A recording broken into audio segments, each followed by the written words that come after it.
যুদ্ধ লগাই সমস্তকে নিপাত কৰালে।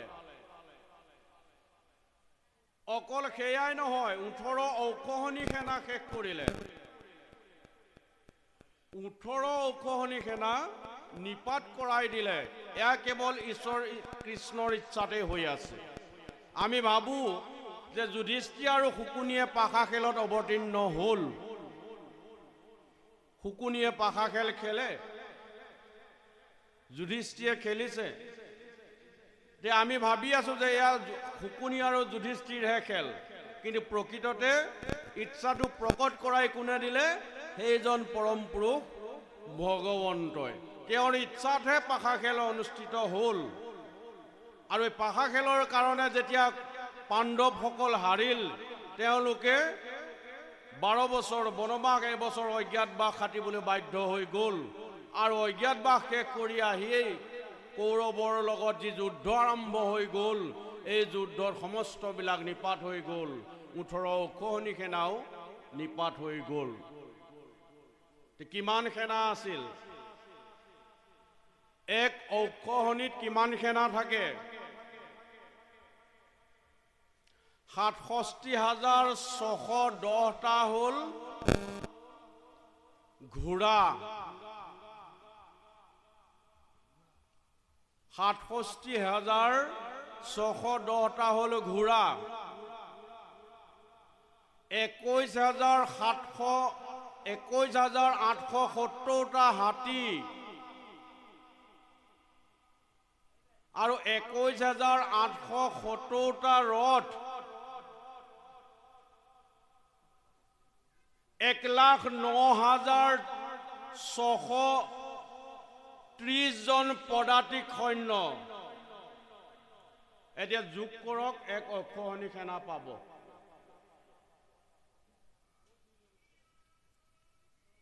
কিমান?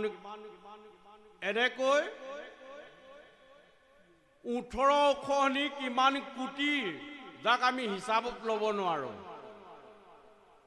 ইমান সেনা বধ হৈ গ'ল। এয়া কেৱল পৰম পুৰুষ ঈশ্বৰ কৃষ্ণৰ ইচ্ছাত, আৰু এয়াই হৈছে তেওঁ লীলা। এই লীলাসমূহকে যদি আমি শ্ৰৱণ আৰু কীৰ্তন কৰোঁ, সাধুৰ সংগত বহি একচিতে ভকতি হয়, আৰু ভকতি হোৱাৰ লগে লগে জীৱই সমস্ত বিঘিনিৰ পৰা হাত সাৰিব পাৰে। কৃষ্ণ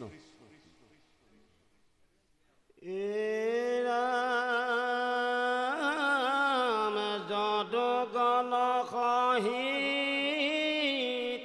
হৰিয়া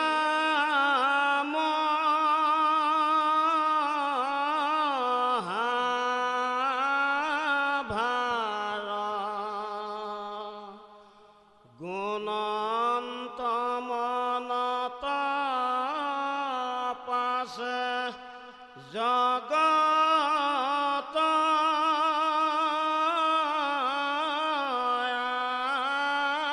আধাৰ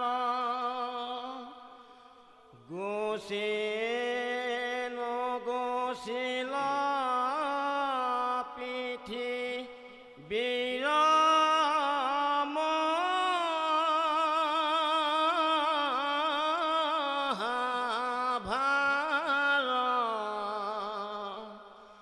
যিহেতু যাদৱ বংশ হৰিল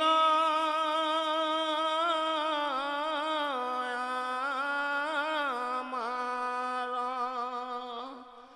এই ৰমে স্বভাৱে শকত আৰু আমাৰ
নৱ কৃষ্ণ। এতিয়া ঈশ্বৰ পুৰুষে পঞ্চপাণ্ডৱক ন্যায্যতা প্ৰদান কৰিলে, তেওঁলোকৰ ন্যায্য অংশ দান কৰিলে, সন্তজনক ৰাখিলে আৰু দুষ্টজনক তেওঁ বিদায় দিলে।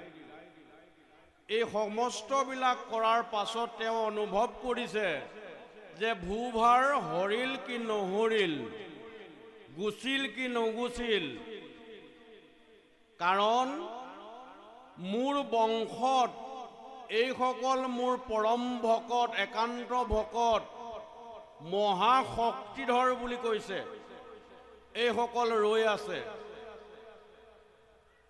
যাৰ শক্তি স্বৰ্গৰ ইন্দ্ৰয়ো আহি নাশ কৰিব নোৱাৰে। এনেকুৱা মহাবলী এইজাক, এইসকলক যদি মই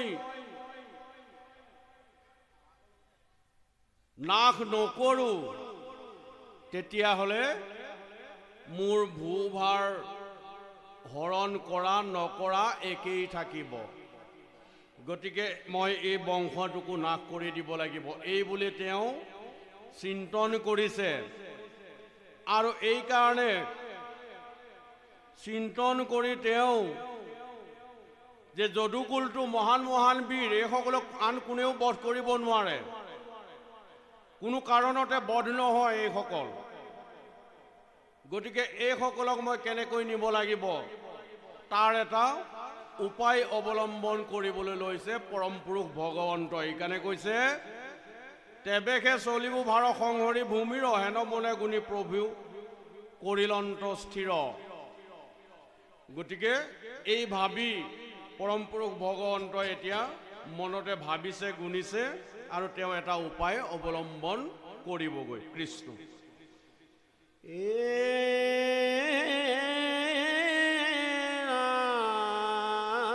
কৃপাময় প্ৰভু পাছে চিন্তি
কৃষ্ণ। এনেদৰে ঈশ্বৰ পুৰুষ ভগৱন্তই চিন্তন কৰি যে কৈছে, মই যোৱাৰ পাছত কলিয়ে গ্ৰাস কৰিব। এইসকলৰ অৱস্থা কি হ'ব? কলিৰটো দুৰ্ঘোৰ কলি, মহাবলী কলি। যদি এইসকলক মই লৈ নাযাওঁ লগত, তেতিয়াহ'লে কলিত ইহঁতক কি কৰিব? কলিয়ে পাই হাহাকাৰ কৰিব আৰু ইহঁতৰ অত্যাচাৰ উৎপীড়ন বেছি বাঢ়িব। বহাৰ লগে লগে সৃষ্টি নাশ হৈ যাব। গতিকে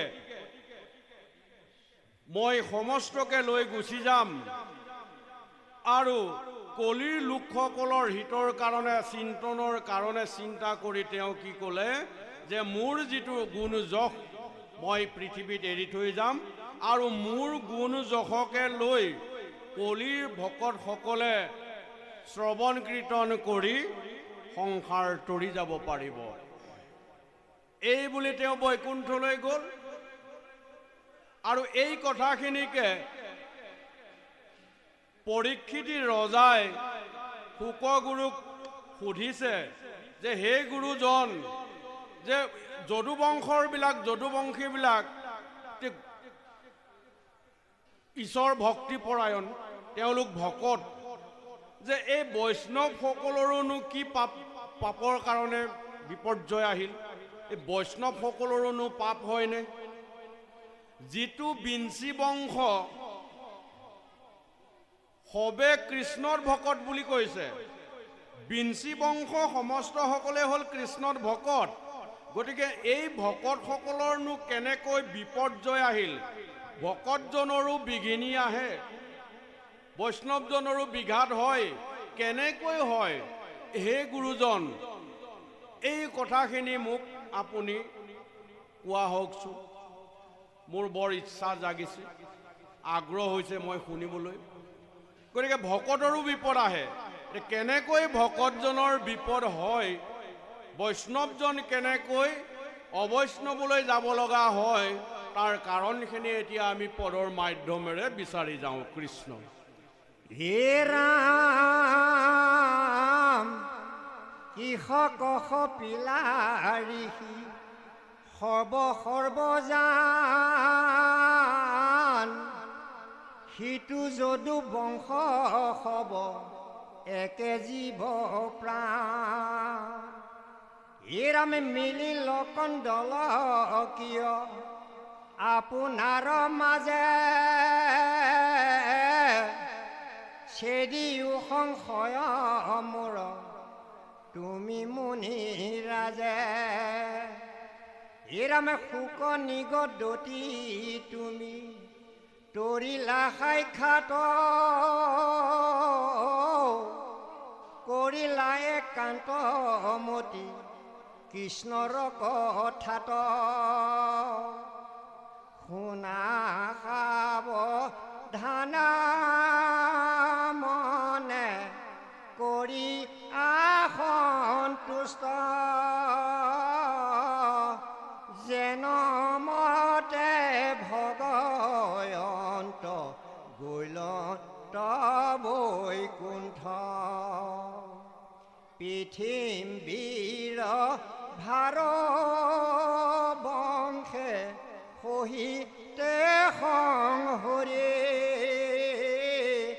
দ্বাৰকাত কৰি কিৰা কুতুহল কৰি, উপজাইলা পাছে বিষ অত বীৰকতে,